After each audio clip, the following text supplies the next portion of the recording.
जय राधा माधव कुंज बिहारी।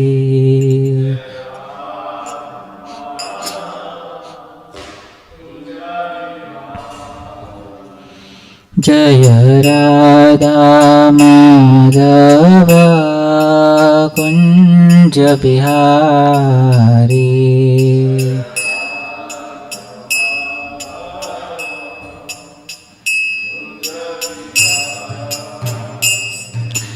गोपी जन वल्लभ गिरिवरधारी।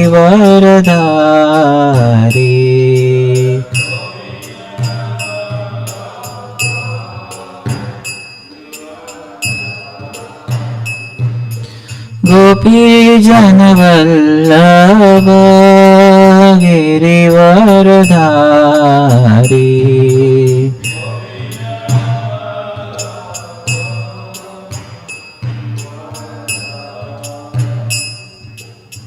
यशोदानन्दना व्रज जनरञ्जना।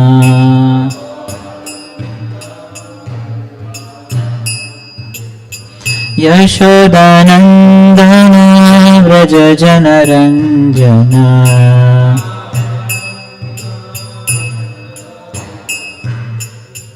यमुनातीरावनचारी।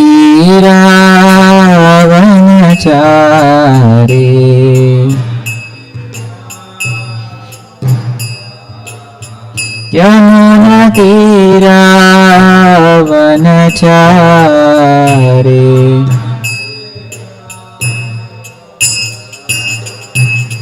जय राधा माधव कुंज बिहारी।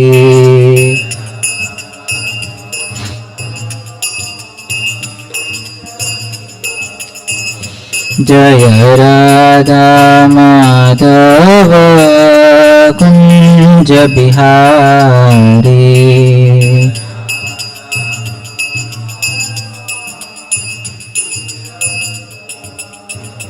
हरे कृष्ण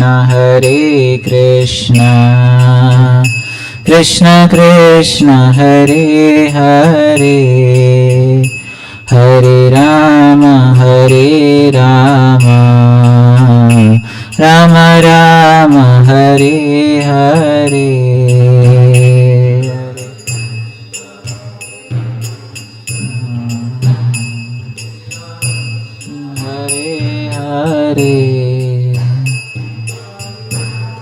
हरे राम राम हरे हरे, हरे कृष्ण कृष्ण कृष्ण हरे हरे, हरे राम राम राम हरे हरे।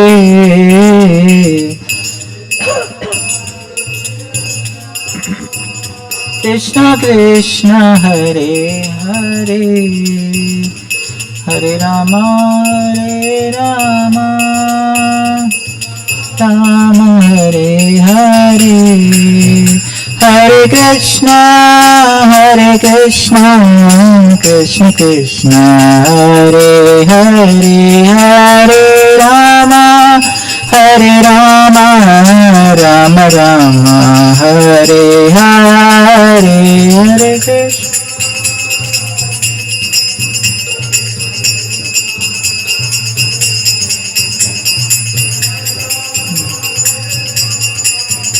राम राम हरे हरे। श्री हरिनाम संकीर्तन यज्ञ की जय। ओम नमो भगवते वासुदेवाय।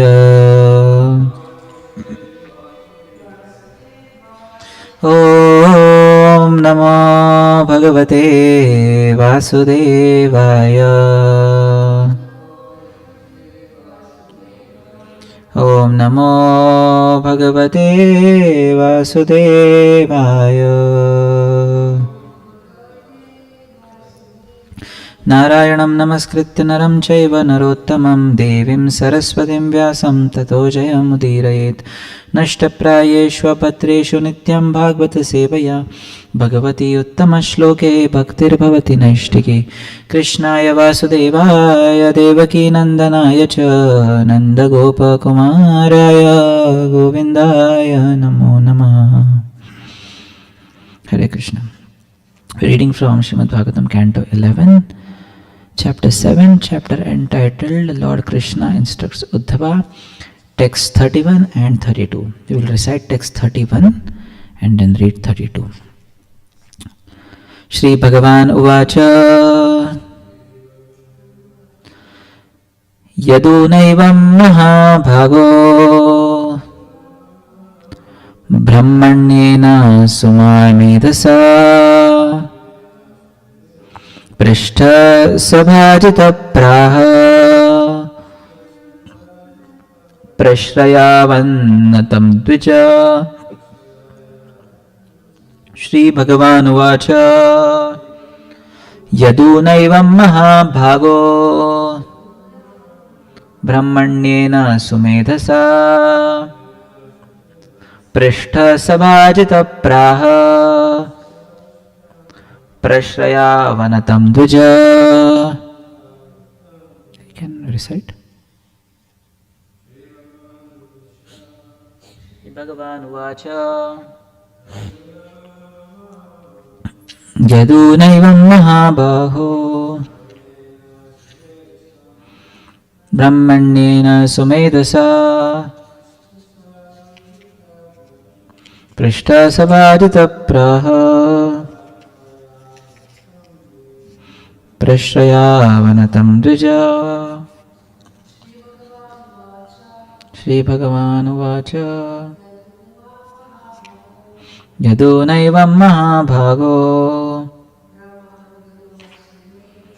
Brahmanyena Sumedhasa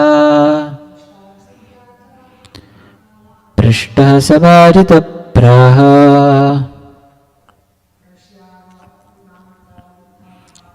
Prashrayavanatam Dvija. Word for word meaning. Shri Bhagavan Uvacha. The Supreme Personality of Godhead said, Yaduna, backing Yadu, Evam, in this way, Mahabhagaha, greatly fortunate, Brahmanyena, who was very respectful to Brahmanas, Sumedhasa, and intelligent, Prishtha, asked, Sabhajitaha, honored, Praha, he spoke, Prashraya, out of humility, Avanatam, bowing his head, Dvijaha, the Brahmana. Translation. Lord Krishna continued, the intelligent King Yadu, always respectful to the Brahmanas, waited with bowed head as the Brahmana, pleased with the king's attitude, began to reply. Text 32.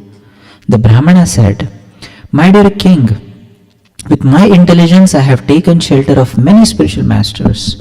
Having gained transcendental understanding from them, I now wander about the earth in liberated condition.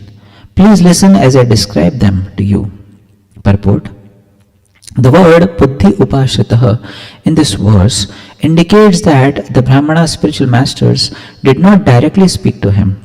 Instead, he learned from them by his intelligence. All living entities who are inimical to Lord Krishna glorify useless material things and spend their lives trying to lord it over the material objects they falsely worship. Thus, the conditioned souls try to increase their duration of life as well as their fame and beauty by means of mundane religiosity, economic development, and gross sense gratification. King Yadu noticed that the saintly Avadhuta did not behave like that. Therefore, the king was inquisitive to find out the actual situation of the Brahmana. In reply to the king, the saintly Brahmana states, I do not consider the 24 elements of the physical world as objects of my sense gratification, and therefore I don't consider accepting or rejecting them. Rather, I accept the material elements as my instructing spiritual masters.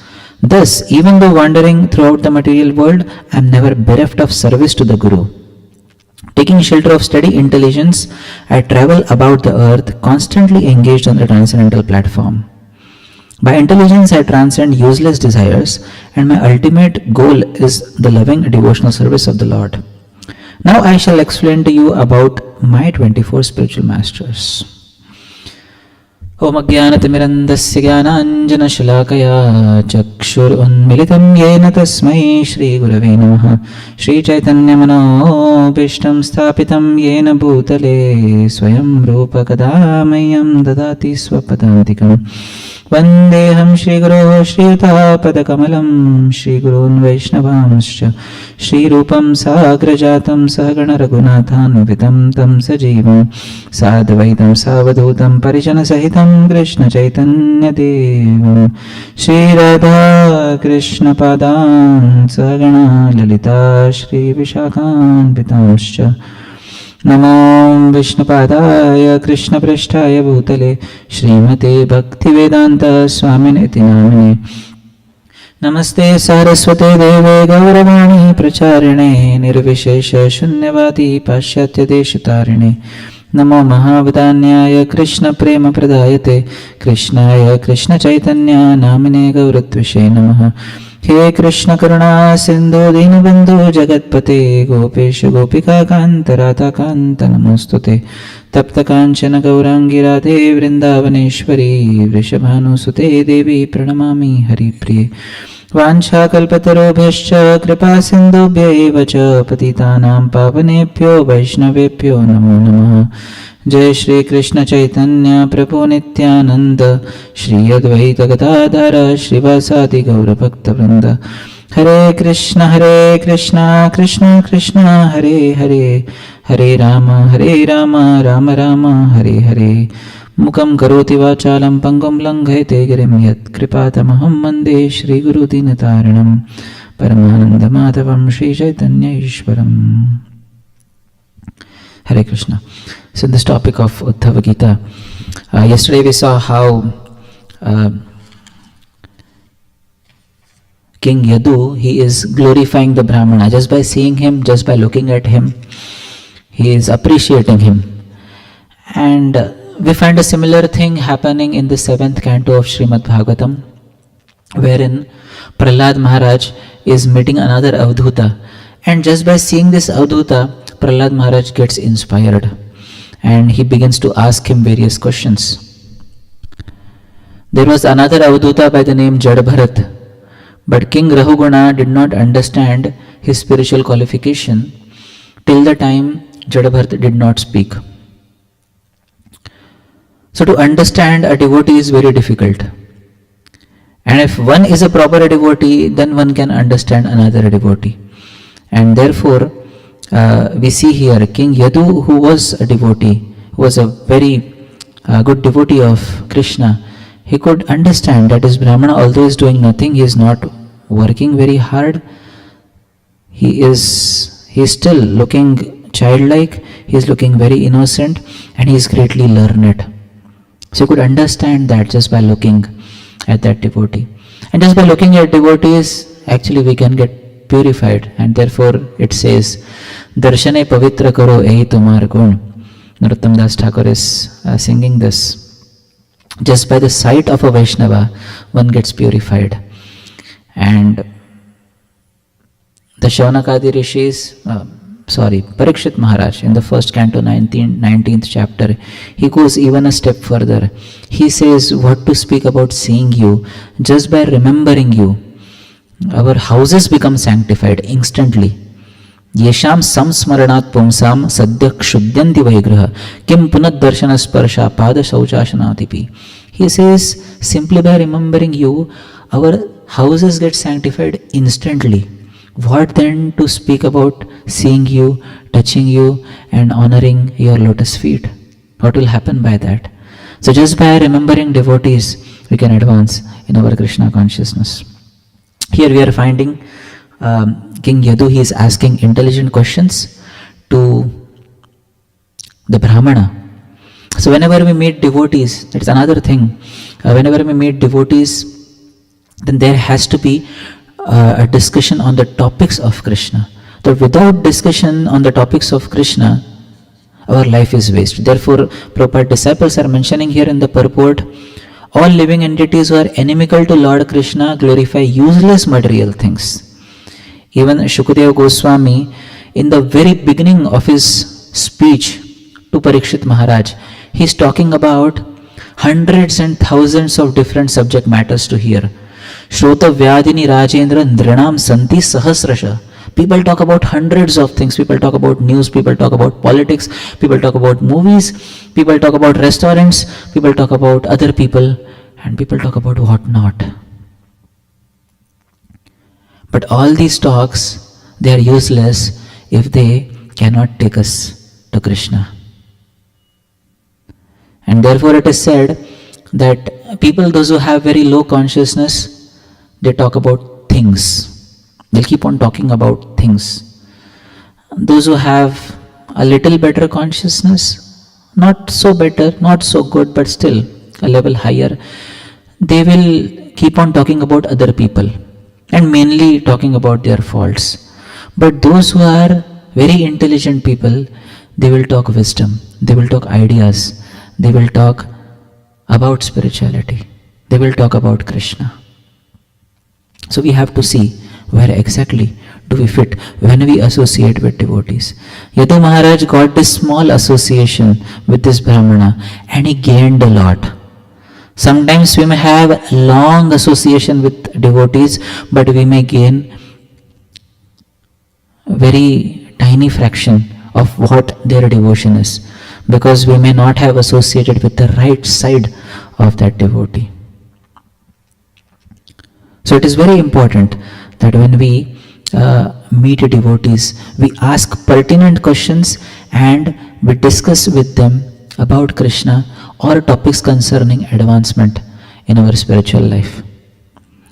Because anyways, when we are out for our work with our colleagues in the office, we are not going to discuss about Krishna. The discussions will be mainly on our job related things. But when we meet devotees, then these topics have to take prominence. And that is what all the devotees of Krishna do when they come together. They just discuss about Krishna. Tasmin mahan mukharita madhubit charitra piyush shesha sarita paritasravanti taye the nubhagada karna is tanna sprashantyagatrisha shoka moha. So he is saying that when we hear the glories of your Lordship, we are hearing them with cupped ears. We are hearing as if we don't want to let even a single drop fall. When we hear material subject matters, we may hear very attentively. When we hear gossip, when we hear faults about others, we may not let even a single drop fall. But do we do the same when we hear Krishna Katha? That is the test of hearing Krishna Katha. Are we able to hear attentively? Are we able to hear with our minds and intelligence totally absorbed in Krishna? And here in this particular verse, now we are coming to this particular verse, here the Brahmana is replying to Yadu that with his intelligence he has taken shelter of many spiritual masters. Initiating spiritual master is one, but instructing spiritual masters can be many. Inspiration can be taken in spiritual life from many people, but instruction or guidance has to be taken from one. Or what we have to do, in what way we have to lead our spiritual lives. So we may have many instructing spiritual masters who can tell us how to progress in devotional service, but with regards to our services, with regards to our going in a specific direction in our devotional life, and especially with our initiation, with Diksha, there has to be one spiritual master. So initiating spiritual master is one, instructing spiritual masters can be many. And our acharyas showcased by their own example, they had many devotees as their spiritual masters. as they're instructing spiritual masters, they would ask from all the devotees. We have the 6 Goswamis, those who take guidance from each other. They would ask to Loknath Goswami, to Bhugarbha Goswami, and to other Vaishnavas, those who were present there. But in this particular verse, this Brahmana is talking about having taken shelter of the spiritual masters, those who are not people. Some of them are people, but many of them are the elements of this earth. Like it will come in the very next verse, which all spiritual masters he has. And he tells that he has taken shelter of 24 gurus.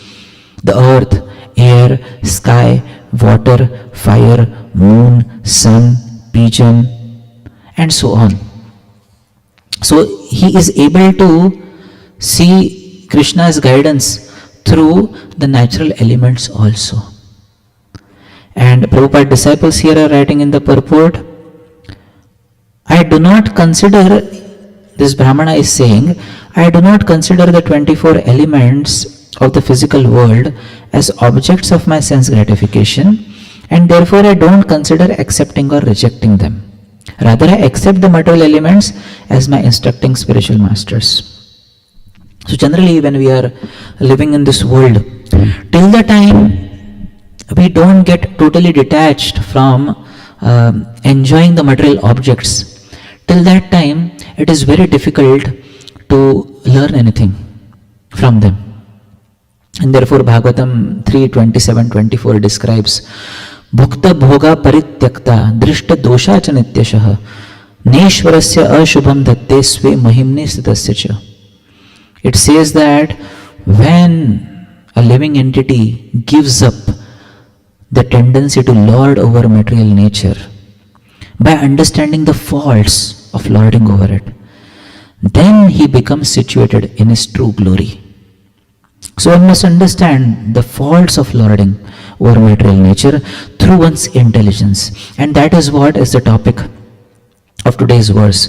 It is mainly talking about how we can use our intelligence in taking shelter of various things, and the things of this world can also become our gurus. Now, intelligence can be used at various levels in our life. One of the lowest levels at which the intelligence could be used is in destroying others or destroying things. That is the use of intelligence at the lowest level. That is what we call as a polluted intelligence.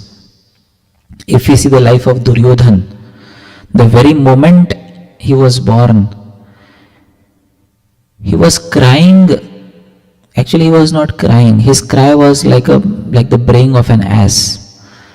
And Vidura said to his father Dhritarashtra that you should reject him, just give him up in the forest. You will not be happy keeping this son. But Dhritarashtra was too attached. And later also Vidura says to Dhritarashtra, Sa esha dosha purusha dudaste. He says that you have maintained offense personified as your son. Reject him immediately if you at all have to do any good for yourself and your whole kingdom. But Dhritarashtra, he could not listen because his attachment to his son was very strong. And the intelligence of Duryodhan was always engaged in how to trouble and destroy the Pandavas. Right from his very birth, his intelligence was engaged only in that. When they were small kids, he tried to give Bhima a poisoned cake. Then he threw him in the water. Then he tried to burn all the Pandavas alive in the house of Laksha, in the house of Lak. So in this way, he performed various nefarious activities against the Pandavas, because of which ultimately he received the reactions for that. But his intelligence basically was used into destroying others. In today's day and age also we find so many wars going all over the world, and the intelligence is used in how to destroy others effectively. That is what is the use of intelligence at the lowest level. Another level where the intelligence can be used is when the intelligence is engaged in sense gratification. Ajamil, when he went to the forest, he had a desire to collect some paraphernalia for the worship of the Supreme Lord and give it to his father. But he saw a man and a prostitute embracing and kissing each other, and he got so affected by that. He got so bewildered by that his entire life after that he used his intelligence in how to satisfy that prostitute. And he had 10 children through her and tried to do various things. He would rob, he would cheat others, he would plunder others just to maintain that prostitute. So his intelligence was totally used in sense gratification. Sometimes the intelligence could also be used in finding faults of people or in judging others. And the pinnacle of that we have in today's day and age, wherein an entire movement has been formed which is simply based on criticizing and blaspheming other Vaishnavas or the pure Vaishnavas, those who have done significant service for the mission. Obviously that is not the only thing, but that is a major thing because of which one cannot progress in one's spiritual life. So that is how the intelligence could also be used in blaming and criticizing others. And sometimes people spend a lot of their time writing blogs and writing articles and writing emails, talking at length about the faults of others and how did this person, he or she, they did not do something proper and they fell down from their position of devotional life. So that is what is the intelligence used in. If that is where the intelligence is used, it cannot be used in Krishna's service. So this is the third place where we discuss the intelligence used in finding faults of others. Another place where the intelligence could be used is intelligence being used in planning to serve Krishna. Now, this is also a very good stage wherein a devotee utilizes his or her intelligence in planning how to serve Krishna. Oh, the next festival is coming, Ram Navami. How can I decorate the temple hall more nicely? Very nice.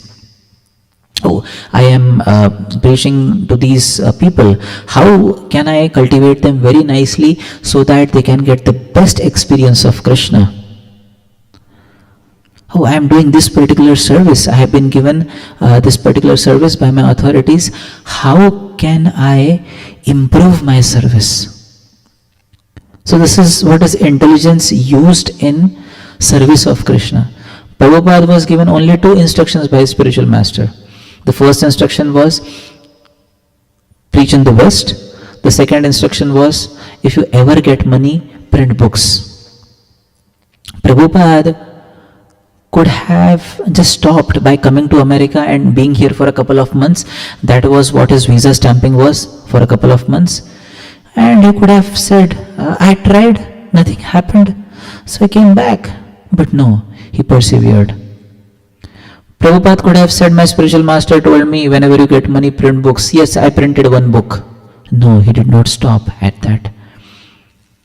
69 books in his entire lifetime. Especially in the last 12 years, Bhagavad Gita was written before. The first book he wrote was Easy Journey to Other Planets after that. And preach in the West, for that Prabhupada did not only preach in the West but preached all over the globe.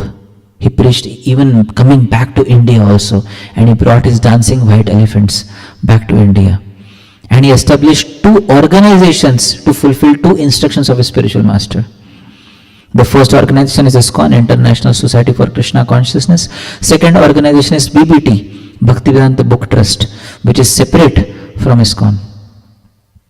So, just 2 instructions by Prabhupada magnified those instructions, used his entire intelligence in how to fulfill. And Prabhupada would always say that I'm always thinking about how to please my spiritual master. I can never forget my spiritual master. I'm always thinking how to please him, how to imbibe the mood of my spiritual master.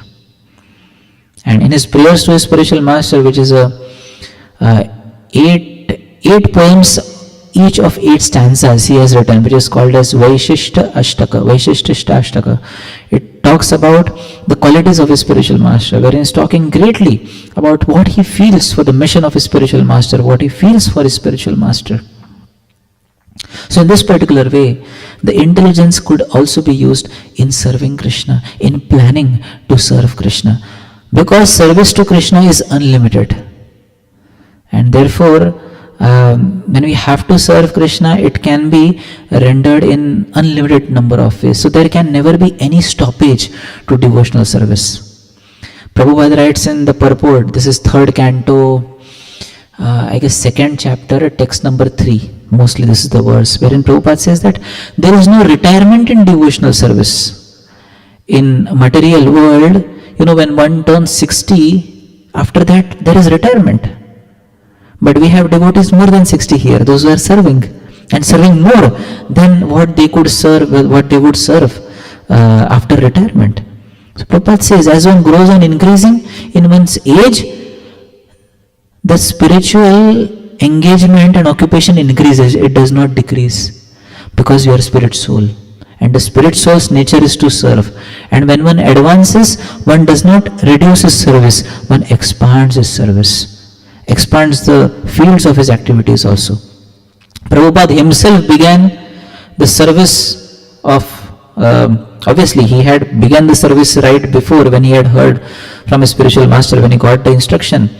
But he contemplated on those instructions, and finally at the age of 69, he traveled to America in 1965. So he was beyond 60 when most of the people would be retired and simply sleeping at their homes. But he traveled all over the globe. So there is no retirement in devotional service, because as one goes on advancing, one feels the need, and one also feels ecstasy in serving more and more. One cannot live without Krishna. The intelligence always thinks about Krishna. So this is another way where intelligence could be used. Another place where intelligence could be used is intelligence engaged in rebelling against someone, rebelling against devotees or rebelling against authorities. The main reason why we are here in this material world, what it says, Krishna bhuliya jeev anadi bahir mukha. The living entity has forgot Krishna because he has turned away from Krishna. Janasya Krishna vimukhasya daivad adharma shilasya sudukhitasya. Vidura is saying this, Uddhava is saying to Vidura. Vidura is saying to Uddhava this particular thing, 353. So he says, the people of this world, Janasya Krishna vimukhasya daivad, they have turned away from Krishna. Krishna is here, but they have turned their back towards Krishna. And as a result of that, what has happened? Adharma, they are engaged in irreligion. They are very devoted to irreligion, adharma shilasya. And because of being devoted to irreligion, what has happened? Sudukhitasya. They have become immensely distressed because of turning away from religion. And therefore he says, devotees of Lord, anugrahayeva charanti nunam bhutani bhavyani janardanasya. Therefore devotees of the Lord travel to various places in order to deliver these people who are so much devoted to irreligion. And so coming back to our point of intelligence being used or engaged in rebelling against devotees or authorities. So generally the nature of Kali Yuga also is to reject authority. Parents, students want to reject their teachers, children want to reject parents, and disciples want to reject gurus. That is what is Kali Yuga. And therefore, till the time we become dependent on devotees and dependent on Guru, till that time we cannot attain independence, actual independence, because we will remain dependent on our mind and senses. Therefore, real independence begins with depending on the spiritual master, depending on the devotees. And when we depend on them, then the doors of independence open. Because no matter how much we try to be independent, we cannot conquer birth, old age, disease and death. There was one disciple of Jiva Goswami who tried to become independent of Jiva Goswami. Although he became totally pure by his chanting Hare Krishna Mahamantra, he was not allowed in the spiritual world. He was told, you have rejected your Guru, you cannot come here. Go and beg forgiveness from your Guru. Then only he was allowed back in the spiritual world. But sometimes what happens is the Kali Yuga intelligence, it tries to rebel against everything, against everyone. And because of that, ultimately, we only land up in suffering. But if we try to become dependent on Krishna, we try to become dependent on the spiritual master, we try to become dependent on the devotees, then the path of independence, it opens, the door of independence opens. Therefore, Srila Saraswati Thakur said to Srila Prabhupada that we can never be dependent, we can never be independent. Today the Britishers are ruling you, tomorrow the Indians will rule you. But real independence is when the soul understands that the real glory is in serving Krishna under the direction of spiritual master. Therefore, even when we see nectar of instruction, nectar of devotion, the law book of devotional service, there are 64 limbs, of which the first five limbs which are very important, they talk about taking shelter of spiritual master, Adav Guru Padashray, inquiring from the spiritual master, following the footsteps of great sadhus. That is what is being talked about. So we can never crash land in the spiritual world. Durvas Muni was one case who crash landed in the spiritual world, but then again he had to come back and ask forgiveness from Ambarish Maharaj. So crash landing is very difficult. But when Prabhupada talks about backdoor, I have the backdoor key to the spiritual world. The backdoor key means when we remain faithful to devotees, when we remain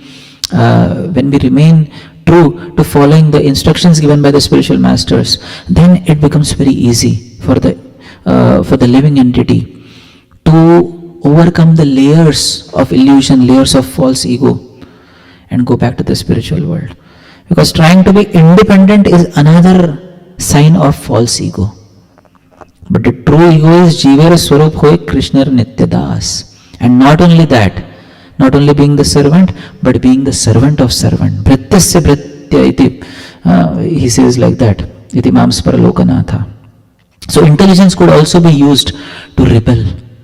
Then we come to this particular thing where intelligence, this particular Brahmana, where he is using his intelligence to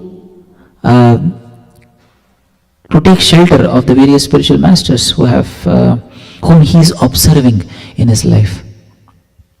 So when one has studied, when one has practiced devotional service sufficiently strongly, Vasudevi Bhagavati Bhakti Yoga Prayojita, this is 127, wherein it says that detachment and knowledge come automatically to the devotee. So the intelligence comes to a devotee to distinguish the right from the wrong. So when we are pure in our practice of Krishna consciousness, then only the intelligence can function in the right manner and we can learn from various sources the right things. Otherwise, even while having the highest philosophy, even when we are having the association of devotees, if we are using our intelligence to justify our sense gratification, then we cannot advance in our spiritual life. And therefore, Guru, Sadhu and Shastra, all these three remain pivotal in a devotee's life. If this Brahmana is learning something from his spiritual masters, earth, the sky, the sun and the moon, then it has to confirm with Shastra, it has to confirm with Sadhus. And And that naturally happened to him because he was steady in his intelligence. Vyavasayatmika buddhir ekeha kurunandana, because he wanted to come closer to Krishna. And because he wanted to come closer to Krishna, whatever he was seeing, it reminded him of how he can go closer to Krishna. But if we have any other desire in our minds, then the intelligence will direct us in some other way only. The intelligence will direct us in ways to fulfill our sense gratification, and then the intelligence will also direct us how to justify our sense gratification based on the scriptures. And that is when people start diluting their spiritual lives, when their intelligence works in a different manner. So it is very important that our intelligence has to work in accordance with Guru, Sadhu and Shastra. What happened with this particular Brahmana? And why it happened to him? Because it says here again that he had no desire to enjoy and lord over the material nature. That is why he could see things for what they are.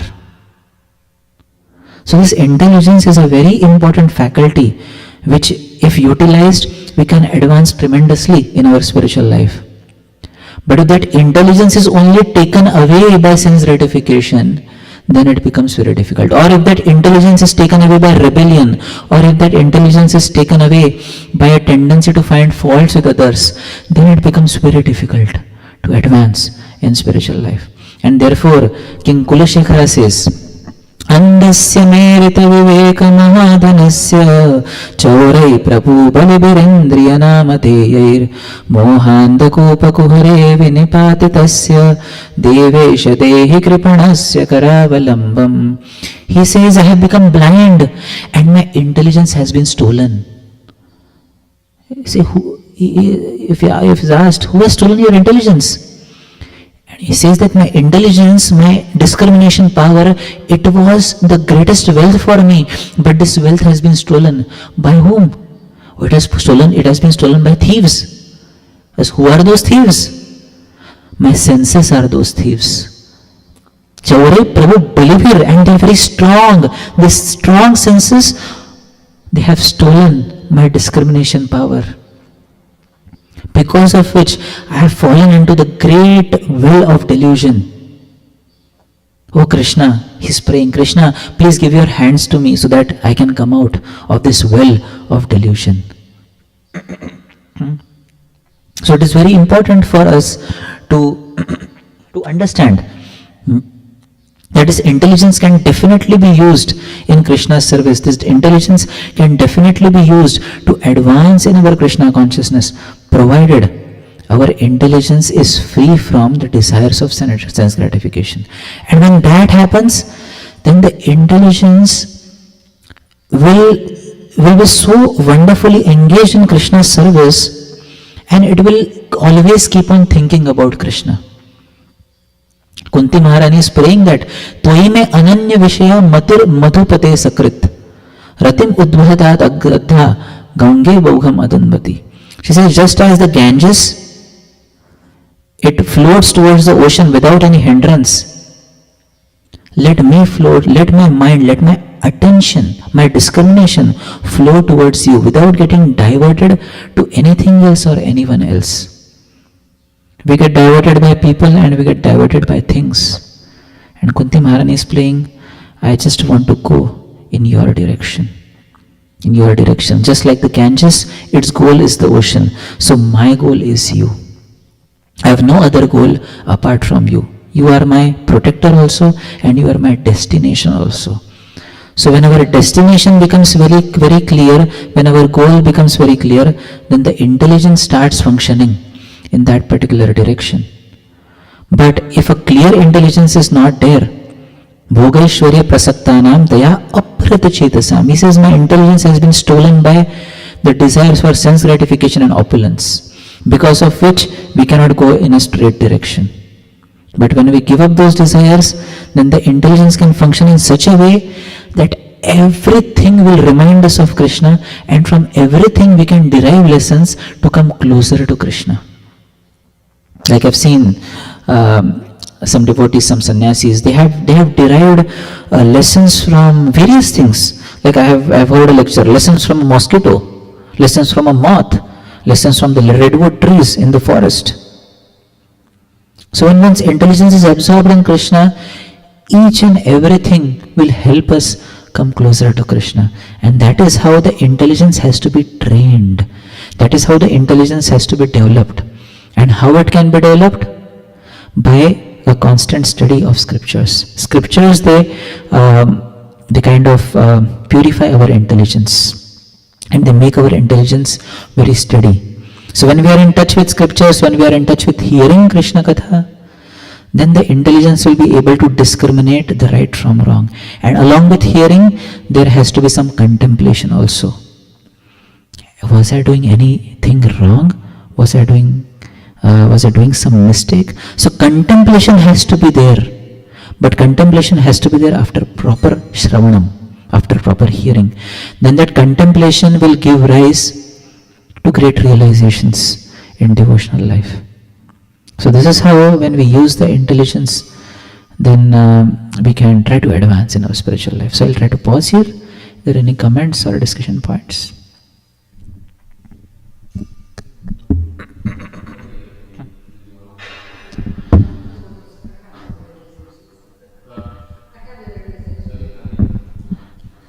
Okay.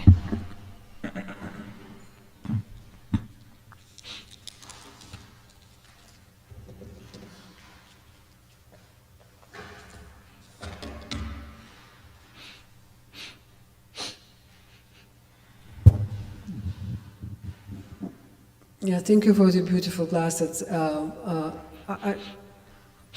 kind of like my own journey is from using intelligence in different ways, and I'm kind of like right now really determined to change it, because I started in all kind of like judgmental places, and I grew up in the environment like that. So, and also in this age like that, using the word of freedom is kind of really misused, because we are interdependent. We cannot. There's no independence. There is no independence. Is a kind of complete nonsense. Everybody, we depend on something, on someone, and only when you kind of apply discipline in your life, you can learn like that discipline is actually, that's the only freedom, because that's when you have control of your senses.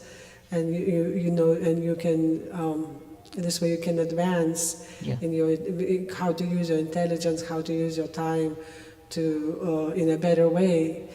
Like the best way is to serve Krishna. Yeah. I guess that's. Oh, and also like I kind of when they talk about this, the sadhu like having all those 24 teachers. And when I was young, I was like, for me it was trees, like, but I was always thinking like how they just stand in any weather, their strength and resilience. And so every time I would be depressed, I think about like trees, how they, survive everything from the nature and from the people, and they just still stand and quietly and kind of, I don't know, surviving and being themselves. Yeah. Yeah, thank you so much. While you're talking about this, is remembering that the living entity, by nature, he is subordinate. Jiva or soul cannot be independent ever.